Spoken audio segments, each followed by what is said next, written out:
નમસ્કાર, metro at 10 સાથે હું છું લખવા। સમાચારની શરૂઆત કરીએ તો વાયબ્રન્ટ ગુજરાત ગ્લોબલ સમિટ અંતર્ગત ગ્રીન હાઇડ્રોજન વિષય અંતર્ગત સેમિનાર યોજાશે, જેમાં મહાત્મા મંદિર ખાતે 12 જાન્યુઆરીના રોજ Gujarat the green hydrogen destination of India વિષય પર મંથન કરાશે। તેમજ 10 થી 12 જાન્યુઆરી દરમિયાન ગાંધીનગરમાં મહાત્મા મંદિર ખાતે કન્ટ્રી અને સ્ટેટ સેમિનાર યોજાશે। તેમજ સાયન્સ ટેકનોલોજી પર સેમિનારનું આયોજન કરવામાં આવ્યું છે, જેમાં સ્પેસ ટેકનોલોજી અને સ્પેસ ક્ષેત્રમાં ઉપયોગિતા ઉપર સંવાદ કરવામાં આવશે।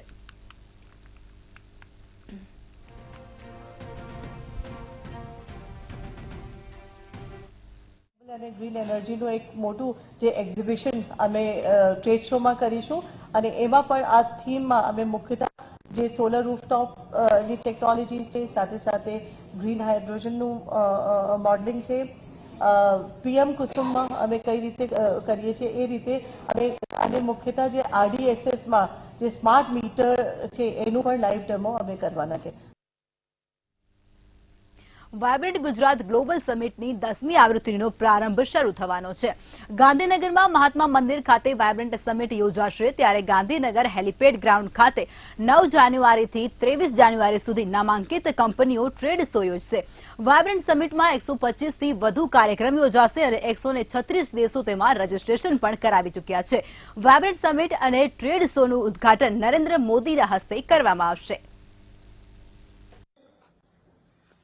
એમ કહેવાય છે કે સમગ્ર દેશ રોજગારી આપનાર સૌથી પહેલું કોઈ રાજ્ય હોય નંબર 1 પર તો ગુજરાત છે। ગુજરાત યુવાન મિત્રોને પણ સાથે જોડીને 2015 સ્ટાર્ટઅપ પોલિસી નક્કી કરીને આજે દેશમાં એનો પણ નંબર 1 છે, લોજિસ્ટિકમાં નંબર 1 છે અને જીડીપીમાં આપણે 8.4 સમગ્ર દેશની અંદર આપણા ગુજરાતનો ફાળો રહેલો છે।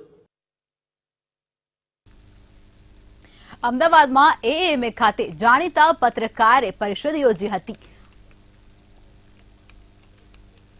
સમગ્ર મામલો અમદાવાદથી સામે આવી રહ્યો છે, જેમાં મુંબઈમાં આતંકવાદી હુમલા પર આધારિત પુસ્તક લખવામાં આવ્યું છે અને નિકુંજ પટેલની પુસ્તક કસાબનામાની ગુજરાત આવૃત્તિનું વિમોચન કરવામાં આવ્યું છે।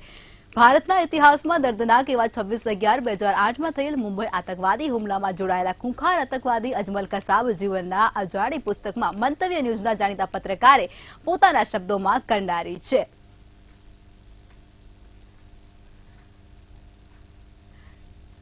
જેમાં મુખ્ય મહેમાન તરીકે વેજલપુરના ધારાસભ્ય અમિત ઠાકર અને અભિનેતા તન્મય વેકરિયા ઉપસ્થિત રહેતા, તેમજ જાણીતા લેખક આશુ પટેલ પણ ક્રાઇમ પત્રકાર નિકુંજ પટેલ પણ ખાસ ઉપસ્થિત રહેશે। અમદાવાદમાં MAA ખાતે પુસ્તકનું વિમોચન કરવામાં આવી રહ્યું છે અને મુંબઈમાં આતંકવાદી હુમલા પર આધારિત આ પુસ્તક છે તેને લખવામાં આવે છે। પત્રકાર નિકુંજ પટેલ દ્વારા કસાબનામાની પુસ્તક લખવામાં આવી છે અને તેનું વિમોચન કરવામાં આવી રહ્યું છે। પુસ્તકની બીજી આવૃત્તિ અંગ્રેજી ભાષામાં લોન્ચ કરવામાં આવી છે। હુમલાનો કેસ લડનાર વકીલે આ પુસ્તકનું વિમોચન કર્યું છે।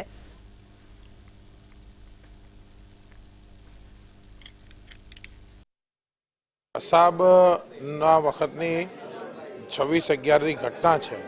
આ ઘટના એ ભારતના ઇતિહાસની સૌથી કહેવાય ને કે દર્દનાક ઘટના છે, જેણે અનેક હૃદયને એક કંપાવી દીધા।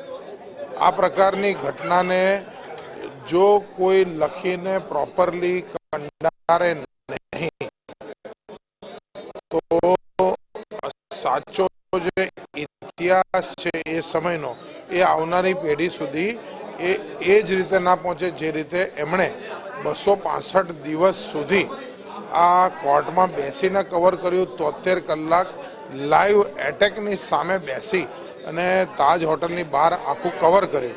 તો મને એવું લાગે છે કે જેણે પોતાની નજરે જોયું છે, જેણે કાને સાંભળ્યું છે અને એણે આ પુસ્તક લખ્યું છે, તો આ પુસ્તક ઓથેન્ટિક છે। એ ડોક્યુમેન્ટેશન જે સહજ રીતે આપણો સ્વભાવ નથી, આ સરસ ડોક્યુમેન્ટેશન એમણે કર્યું છે.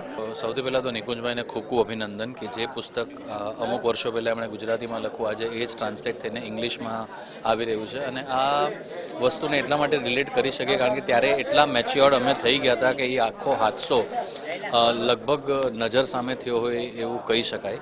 અને ત્યારે 2-3 દિવસ કન્ટિન્યુઅસ ટેલિવિઝનમાં આ બાબતના ન્યૂઝ આવતા રહેતા અને કસાબ પકડાયો એ જ રાત્રે એક આનંદની લહેર લોકોમાં હતી. અને જ્યારે એને ફાંસી થઈ અમુક વર્ષો પછી જેમાં આપણા નિકમ સાહેબનો ખૂબ મોટો હાથ હતો એ આખી ઘટના લગભગ નજર સામે છે અને હવે પુસ્તક રૂપે આવી ગઈ છે. 2010માં મારી સૌપ્રથમ કસાબનામાં ગુજરાતી બુક આવી હતી અને તે વખતે જે સરકારી વકીલ છે ઉજ્જવલ નિકમ સાહેબ એમણે આ પુસ્તકનું વિમોચન કર્યું હતું. ત્યારબાદ બીજી એક ગુજરાતી આવૃત્તિ નું વિમોચન ભરૂચમાં થયું હતું અને હવે આ જે ગુજરાતી બુક છે એ ઇંગ્લિશમાં એનું ટ્રાન્સલેશન કરીને અને એની અંદર સુપ્રીમ કોર્ટ અને કસાબને જે ફાંસી યરવડા જેલમાં આપવામાં આવી એ જે આખો ઘટનાક્રમ છે વણી લેવામાં આવ્યો છે. અને ગુજરાતી બુક પછી કરવાનું કારણ કે લોકોને સુધી વધુમાં વધુ પહોંચે, ફોરેનમાં પણ જાય, ઇંગ્લિશ વાચકો જે છે એમને પણ આ પુસ્તક પહોંચે એટલા માટે મેં આ બીજી ઇંગ્લિશમાં આવૃત્તિ કરી હતી.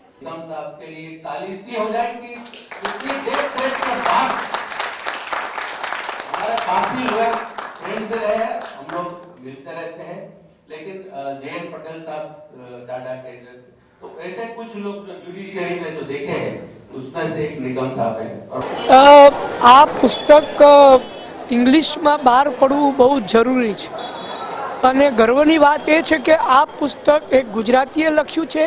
પહેલાં ગુજરાતીમાં પબ્લિશ થયું જે ખૂબ જ પોપ્યુલર થયું ને હવે ઇંગ્લિશમાં પબ્લિશ થઈ રહ્યું છે જેથી કરીને નોન ગુજરાતી લોકો પણ આ કસાબનામા પુસ્તકમાં જે 26/11ના હુમલાના દિવસે કસબ પકડાયો ત્યાંથી લઈને એને ફાંસી થઈ ત્યાં સુધીની બધી વિગતો રજે રદની માહિતી આ બધાને મળશે જે ખૂબ જ ઉપયોગી છે. એક ડોક્યુમેન્ટેશન પણ છે અને ખૂબ જ રસપ્રદ વાતો આની અંદર છે. અમદાવાદમાં આવેલા શારદા મંદિર 100 વર્ષની ઉજવણીના ભાગરૂપે સ્કૂલમાં આજે સાંસ્કૃતિક કાર્યક્રમનું આયોજન કરવામાં આવ્યું હતું. આ સ્કૂલના બાળકો શિક્ષકોની મદદ લઈ અને ભારત દેશમાં ઉજવાતા સાંસ્કૃતિક કાર્યક્રમ ગીત, સંગીત, નૃત્ય અને નાટિકા દ્વારા સ્ટેજ પર રજૂ કર્યા હતા. આ કાર્યક્રમમાં આ સ્કૂલના બાળકોનો ઉત્સાહ વધારવા માટે મેનેજિંગ ટ્રસ્ટીઓ તેમજ વાલીઓ પણ પ્રતિભા નિહાળવા માટે ખાસ ઉપસ્થિત રહ્યા હતા. શારદા મંદિરનો શતાબ્દી વર્ષ ઉજવણી નિમિત્તેનો એક કાર્યક્રમ છે અને બાળકો શાળામાં તો આ પરફોર્મન્સ કરે જ છે પણ એમને સ્ટેજ ઉપર લાવવા માટે આજે આ કાર્યક્રમ આખા વર્ષનું જે ઋતુચક્ર વિશે બાલ મંદિરથી માંડીને 5મા ધોરણ સુધીના અત્યારે સવારે છે અને સાંજે 6ઠ્ઠા ધોરણથી 12મા ધોરણ સુધીના વિદ્યાર્થીઓનો સાંસ્કૃતિક કાર્યક્રમ કરી રહ્યા છીએ.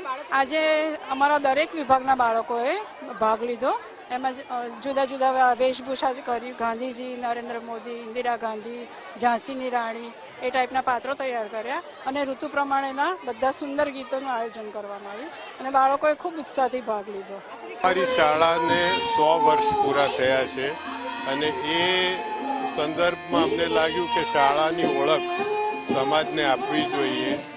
અમે બધા પણ આ શાળાના જ વિદ્યાર્થીઓ હતા અને અમે જે શીખ્યા છીએ, જે અમને સંસ્કાર મળ્યા છે એનું આગળ આપણે આપી શકીએ. તમે આજ જોઈ રહ્યા છો કે આ નાના નાના ભૂલકાઓમાં પણ એના એ જ સંસ્કાર આજે પણ સજીવન છે અને એ આગળ વધવાનું અમારું પ્રયોજન છે. સુરતના પાંડેસરા વિસ્તારમાં એક ઇસમની હત્યા કરવાની ઘટના સામે આવી છે. મજૂરીના 2800 રૂપિયા લેવાના બાકી હતા અને આ દરમિયાન શક્તિલાલ વર્માએ બંસીરામ સાથે ઝપાઝપી કરી હતી. રામુ વર્મા તેને છોડાવવા વચ્ચે પડતા પથ્થર ઉંચકી અને રામુ વર્માના માથામાં મારી દીધો હતો, જેથી તેને ગંભીર ઈજાઓ પહોંચાડી હતી અને તેને કમકમાટી ભર્યું મોત પણ નીપજ્યું હતું. જોકે પોલીસે ગુનો નોંધી હત્યારા આરોપીઓને પકડવા ચક્રો ગતિમાન કર્યા હતા. નાઓ પાસે કામ પેટે રૂપિયા 2800ની માગણી કરતા હતા. જે માગણી અનુસંધાને તેઓ અડાજણ ગયેલ અને તેમની પાસેથી રૂપિયા ન મળતા તેઓ તેમના પાસેના 2 મોબાઈલ લઈ આવી, જેના ભાગરૂપે મોબાઈલ પરત લેવા માટે આ શક્તિલાલ વર્મા તથા બરુઆ નામના એક ઇસમે પાંડેસરા આવેલા અને આ ફરિયાદી પાસેથી મોબાઈલ પરત લેવા માટે આગ્રહ રાખેલ, જેના ભાગરૂપે બંને વચ્ચે તૂતુમેમે થયેલ, બોલાચાલી થયેલ અને ઝઘડો થયેલ, જેમાં આરોપીઓ શક્તિલાલ અને બરુઆએ ઈંટનો ઉપયોગ કરી અને રામુ પર હુમલો કરતા રામુને માથાના ભાગે ઈજા થયેલ અને વાઇટલ પાર્ટ હોવાથી તાત્કાલિક તે મૃત્યુ પામેલ. સુરતમાં વિકસિત ભારત સંકલ્પ યાત્રા ગામે ગામ ફરી રહી છે, ત્યારે આ સંકલ્પ યાત્રાનું સમાપન કરવામાં આવ્યું હતું. સરકારની યોજનાની માહિતી અને યોજનાની વંચિત રહેલા લાભાર્થીઓ વિવિધ લાભો આપવામાં આવ્યા હતા. જ્યારે ઓલપાડના સરોલી ગામે રેલ મંત્રી દર્શના જરદોશ અને વન પર્યાવરણ મંત્રી મુકેશ પટેલે વિકસિત ભારત સંકલ્પ યાત્રાના રથનું ભવ્ય સ્વાગત કર્યું હતું.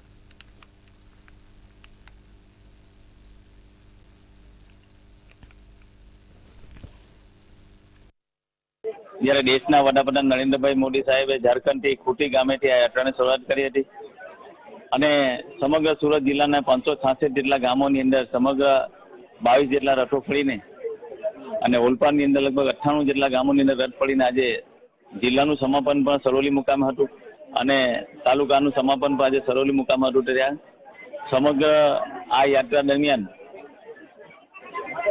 લગભગ 566 ગામો ફળીને 4,14,000 જેટલા લાભાર્થીઓએ 27 જેટલી વિવિધ યોજનાનો લાભ આ યાત્રા દરમિયાન લીધો છે.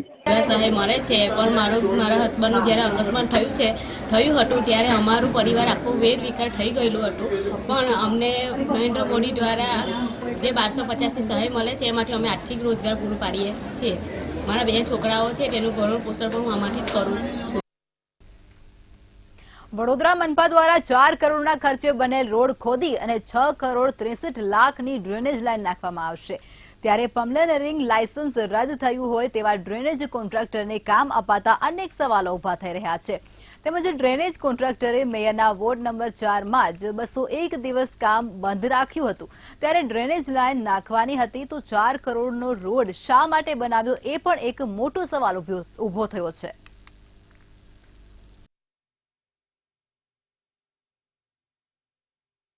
હોસ્પિટલથી લઈ અને ઓડનગર સુધી ડ્રેનેજ નળિકાનું કામ સ્થાયી સમિતિમાં આ વખતે મૂકવામાં આવ્યું છે. આ કામની ટેન્ડર વેલિડિટી સપ્ટેમ્બર 2023માં પૂર્ણ થઈ, તેમ છતાં 2024ના જાન્યુઆરી મહિનામાં કામ મૂકવામાં આવ્યું છે. તો કોર્પોરેશન કેમ આટલું બધું મહેરબાન છે આ ઇજારદાર પર ખબર નથી પડતી. આ જ ઇજારદારને પહેલા બ્લેકલિસ્ટ કરવામાં આવેલા પાણી પુરવઠામાં કોર્પોરેશન સાથે ફ્રોડ કરવા બદલ, તેમ છતાં એમને ડ્રેનેજના અને વરસાદી કાંસના કામો આપવામાં આવ્યા, વરસાદી કાંસને કવર કરવાના કામો આપવામાં આવ્યા, જેનો એમને અનુભવ બી નહોતો. ટૂંક જ સમય પહેલા થોડાક જ દિવસ પહેલા માનનીય મુખ્યમંત્રી ગુજરાત સરકાર દ્વારા વડોદરા શહેરને ખાસી મોટી રકમ લગભગ 172 કરોડની ગ્રાન્ટ ફાળવવામાં આવી છે. સાથે એમને એવું સૂચન પણ કર્યું હતું કે જે પણ આ તમે ગ્રાન્ટ જે રીતે વાપરો એમાં ગુણવત્તાભર્યું કામ કરવું જોઈએ. આપની વાત સાચી છે કે ઘણી વખત એવું થાય છે કે રસ્તો થઈ ગયા પછી એક લાઈન નાખવાની રહી ગઈ હોય કે કંઈક બીજું કામ રહી ગયું હોય એના માટે રસ્તો ખોદી નાખતા હોય છે. આ વસ્તુ ન થવી જોઈએ. વારંવાર આ વસ્તુ પર આ લોકોએ સ્ટોપેજ મૂકવો જોઈએ. વડોદરા મહાનગરપાલિકાની સ્થાયી સમિતિ એસકે મકવાના એન્ડ કંપની પર છે મહેરબાન. ડ્રેનેજના કામ કરતી એસકે મકવાના એન્ડ કંપનીને થોડાક જ મહિના પહેલા મહાનગરપાલિકાના કાર્યદક્ષ કમિશનરે 5 લાખ રૂપિયાની પેનલ્ટી ફટકારી છે. વિપક્ષનો તો આક્ષેપ પણ છે કે એસકે મકવાના એન્ડ કંપનીનું પ્લમ્બરિંગનું લાયસન્સ રદ થઈ રહ્યું છે, ત્યારે એને 2 કરોડ ને 4 કરોડના કામ કેમ આપવામાં આવી રહ્યા છે? ક્યાંક સ્થાયી સમિતિ અને કોન્ટ્રાક્ટરની મિલીભગત છે ને આમાં ભ્રષ્ટાચાર થઈ રહ્યો તેવી વાત છે. એસકે મકવાના એન્ડ કંપનીને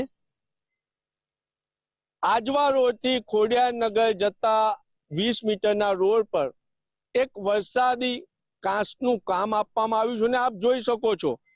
આ વરસાદી કાંસનું કામ આપવામાં પાછળ જ એને 201 દિવસ સુધીને કામ બંધ રાખ્યું અને આખો આ રોડ ને બાનમાં લીધો આના લીધે હજારો નાગરિકોને યાતના ભોગવવી પડી, માનસિક તેમજ તેમના આરોગ્ય સાથે કરવામાં આવ્યા. એટલે એસકે મકવાના એન્ડ કંપનીએ જ્યારે એક બાજુ 201 દિવસ કામ બંધ રાખ્યું હોય, મેયરનો વોર્ડ હોય, એસકે મકવાનાએ મેયર પિંકી સોનીના વોર્ડમાં 201 દિવસ કામ બંધ રાખ્યું. આ જ વોર્ડમાં કમિશનરે 5 લાખની પેનલ્ટી ફટકારી. આ જ કોન્ટ્રાક્ટરનું પ્લમ્બરિંગનું લાયસન્સ રદ થઈ ગયું છે તેવો વિપક્ષનો આક્ષેપ છે. તો સ્થાયી સમિતિ જે ટેન્ડરની મર્યાદા પૂર્ણ થઈ ગઈ છે છતાં પણ એસકે મકવાના એન્ડ કંપનીને કામ આપવા કેમ માંગે છે? કે શું વિપક્ષના આક્ષેપને સ્થાયી સમિતિ સાચો પુરવાર કરશે? એસકે મકવાના એન્ડ કંપનીને આજે કામ આપશે અને મુખ્યમંત્રીની સૂચનાનું પણ પાલન કરવાની જગ્યાએ એમને અવગણશે? એ તો આજે સ્થાયી સમિતિની બેઠક બાદ જ ખબર પડશે. કેમેરામેન કેતન સિંધે સાથે નિલેશ બ્રહ્મભટ્ટ, મંતવ્ય ન્યૂઝ, વડોદરા. તો વડોદરાથી સમાચાર સામે આવી રહ્યા છે. વડોદરામાં મંતવ્ય ન્યૂઝના અહેવાલની અસર જોવા મળી રહી છે. વડોદરાથી સમાચાર મંતવ્ય ન્યૂઝના અહેવાલની અસર જોવા મળી છે. બ્લેકલિસ્ટેડ કંપનીનું પાલિકાએ મંજૂર કર્યું હતું ભાવપત્રક. મંતવ્ય ન્યૂઝના અહેવાલની અસર, નવી ડ્રેનેજ પાઇપલાઇન નાખવાનું ભાવપત્રક મંજૂર કરવામાં આવ્યું હતું. તે બાદ પ્રેમદાસ હોસ્પિટલથી ઓડનગર નાણા સુધી ડ્રેનેજનું કામ પણ કરવામાં આવ્યું હતું. મેયર એસકે મકવાણા એન્ડ કંપનીનું ₹6 કરોડથી વધુનું ભાવપત્રક રજૂ કરવામાં આવ્યું હતું. કંપનીએ આપેલ ભાવપત્રકને વાગી હતી મંજૂરીની મહોર. ત્યારબાદ મંતવ્ય ન્યૂઝ દ્વારા અહેવાલ પ્રસારિત કરવામાં આવ્યો હતો. ભાવપત્રક મંજૂર મામલે વિપક્ષ દ્વારા આકરા આક્ષેપો પણ કરવામાં આવ્યા હતા. સમગ્ર મામલે મંતવ્ય ન્યૂઝ દ્વારા અહેવાલ પ્રસારિત કરવામાં આવ્યો હતો અને તે બાદ મંતવ્ય ન્યૂઝના અહેવાલ બાદ સ્થાયી સમિતિની બેઠક પણ મળી હતી. ત્યારે કહી શકાય મંતવ્ય ન્યૂઝના અહેવાલની અસર અહીં જોવા મળી રહી છે. સ્થાયી સમિતિની બેઠકમાં નવી ડ્રેનેજના કામને મુલતવી રાખવામાં આવી ચૂક્યું છે. સમાચાર વડોદરાથી. વડોદરામાં મંતવ્ય ન્યૂઝના અહેવાલની અસર પડી હોય તેવું સાફ વર્તા રહ્યું છે. અહેવાલની અસર જોવા મળી છે. બ્લેકલિસ્ટેડ કંપનીનું પાલિકાએ મંજૂર કર્યું છે ભાવપત્રક. નવી ડ્રેનેજ પાઇપલાઇન નાખવાનું ભાવપત્રક હવે મંજૂર કરવામાં આવી ચૂક્યું છે. પ્રેમદાસ હોસ્પિટલથી ઓડનગર નાણા સુધીનું ડ્રેનેજનું કામ હતું.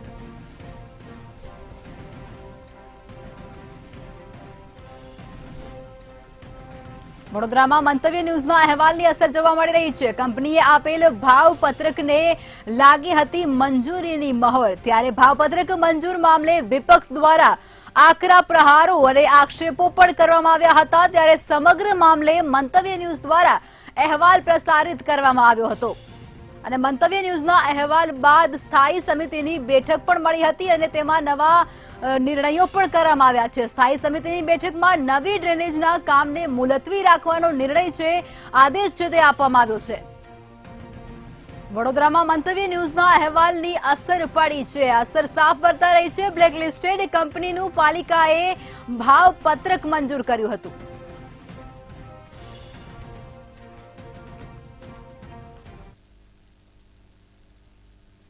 રાજકોટ શહેરમાં આંધળી ચાકડ સાપ વેચવાનું કારસ્તાન સામે આવી ચૂક્યું છે.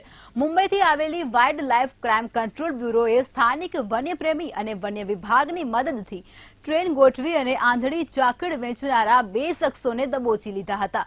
આ બંને શખ્સ સામે વન વિભાગે ગુનો નોંધી કોર્ટમાં રજૂ કરતા કોર્ટે 4 દિવસના રિમાન્ડ પણ મંજૂર કર્યા છે. અધિકારીઓ તાંત્રિક વેશ ધારણ કરી અને ગાય તેમજ સ્થળ પર મનીષ નામનો શખ્સ આવ્યો હતો અને તેણે આંધળી ચાકડ વેચવાનું કહી અને એક્ટિવાની ડેકીમાંથી સાપ કાઢ્યો હતો. કારસ્તાનમાં 2 આરોપીઓ ઝડપાયા છે અને આંધળી ચાકડ 20 લાખમાં વેચતા રંગી હાથ ઝડપાયા છે.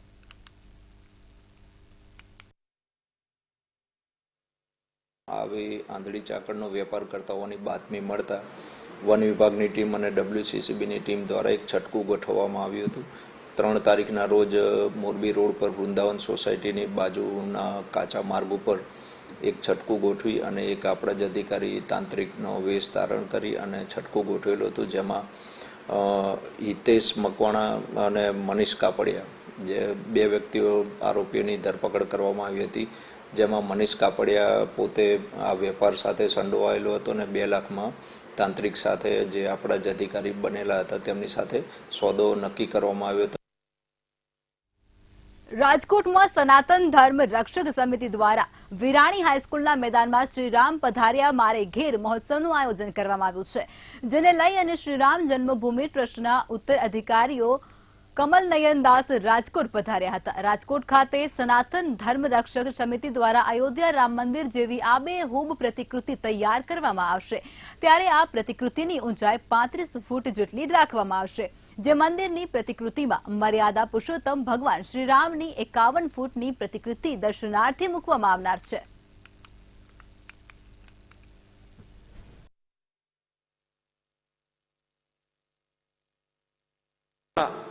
બપોર 2 વાગ્યાથી આપણું ભવ્યથી ભવ્ય એક શોભાયાત્રા પ્રભુ શ્રી રામની એક ભવ્ય શોભાયાત્રા, એમાં લગભગ 1000 ઉપર સાધુ સંતો છે અને 1500 થી 2000 ફોર વ્હીલો. એનું લિસ્ટ હવે બનશે કારણ કે હજી 15 દિવસની વાર છે અને 2000 2500 કે જે કંઈ બાઇક થાય એ બાઇકની યાત્રાઓ છે અને ગુજરાતના નામાંકિત લગભગ બધા કલાકારો પણ આમાં જોડાય છે. અને ત્યારબાદ રાતે યાત્રા પૂર્ણ થયા બાદ ભોજન સમારંભ છે, અહીંનો પ્રસાદી વ્યવસ્થા રાખેલ છે. પછી 18 તારીખે રોજ રાત્રિ પ્રોગ્રામમાં એક ભવ્યાથી ભવ્ય આરતી કમલેશભાઈ ત્રિવેદી દ્વારા ભવ્યાથી ભવ્ય આરતી એનું રોજ સાંજે ટેલિકાસ્ટ થશે. ત્યારબાદ 10 થી 12,000 માણસોની અત્યારથી અમારી પ્રસાદીની વ્યવસ્થા રોજ માટે છે. પછી 18 તારીખ 19, 20, 21 रोज रात सांस्कृतिक कार्यक्रमों कोर्ट के साथ साथ पूरे विश्व के राम भक्त सभी अपने अपने स्थान पर खूब धूमधाम से उत्सव मनाएंगे. भगवान श्री राम जी के जन्मभूमि में भगवान के मंदिर की प्रतिष्ठा हो रही है. आगे आने वाले जनवरी में भगवान अपने परिकरों के साथ में गर्भगृह में विराजमान हो जाएंगे. मंदिर तो अभी बहुत दिन तक बनता रहेगा. मंदिर बड़ा विशाल होगा, विश्व का पहला मंदिर होगा. इसी के उपलक्ष्य में यहाँ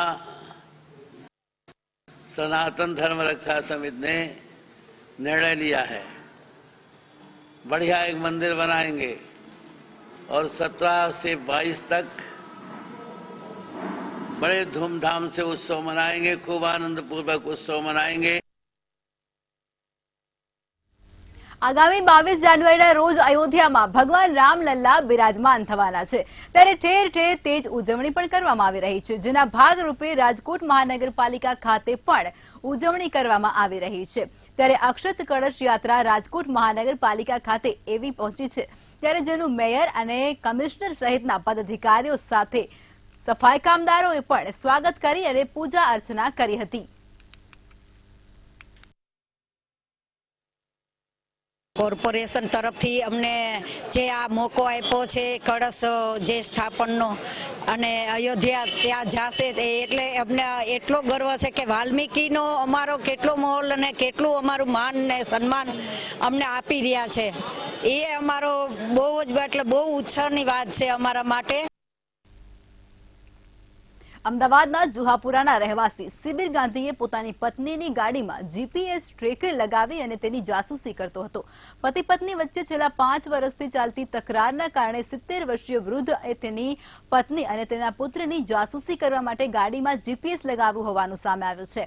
છેલ્લા કેટલાક મહિનાથી ફરિયાદી મહિલાને કોઈ તેનો પીછો કરતો હોવાની શંકાને આધારે સાયબર ક્રાઇમમાં ફરિયાદ દાખલ કરાવી હતી અને જે ફરિયાદના આધારે સાયબર ક્રાઇમે જીપીએસ ટ્રેકરની તપાસ કરતા સિબિર ગાંધીને સંડોવણી સામે આવે છે, જેથી પોલીસે તેની ધરપકડ કરી આગળની કાર્યવાહી હાથ ધરી હતી.